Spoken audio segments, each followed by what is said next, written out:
পাচ্ছেন, এখানে নতুন করে দেখানোর কিছু নাই।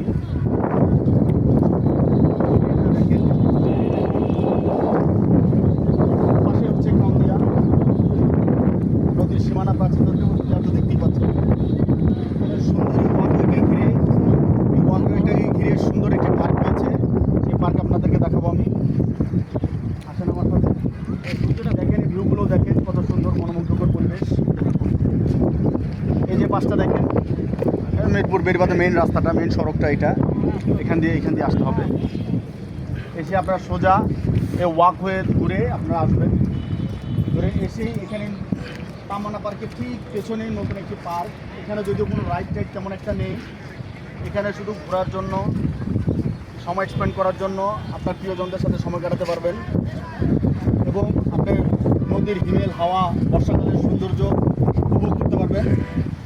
এখানে আসলে টিকিট নাকি অনলি 20 টাকা, 20 টাকা টিকিট আপনি ভিতরে প্রবেশ করতে পারবেন এবং এমন পরিবেশটি উপভোগ করতে পারবেন। উপভোগ করার মতনই একটা জায়গা, যে কারণে আমি আবার এখানে এসেছি। সেদিন আগে আপনারা দেখেছেন আমি একটা লাইভ করেছিলাম, সেটা তামান্না পার্ক বা ওই যে আপনার ওই ওয়াকওয়ের ওই ঘোড়া থেকে আপনাদেরকে দেখিয়েছিলাম। তো পরবর্তীতে জানতে পারলাম এখানে লেবানন নামে একটি পার্ক তৈরি হয়েছে, সেটা হচ্ছে সেই লেবানন পার্ক। সিরিয়া পার্ক কোথায় আছে আশেপাশে?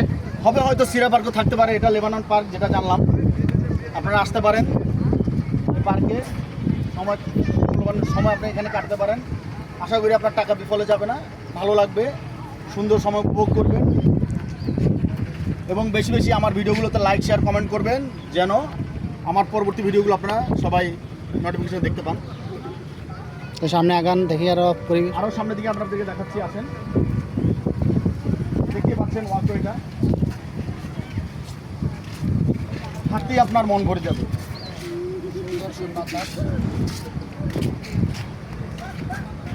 যে দেখেন ছেলেপেলেরা নৌকা চড়ছে, নৌকা নিয়ে যাবে, নৌকা চালাচ্ছে, তাইলে আপনারা একটু নৌকা ভাড়া করে এখানে এভাবে ঘুরতে পারবেন।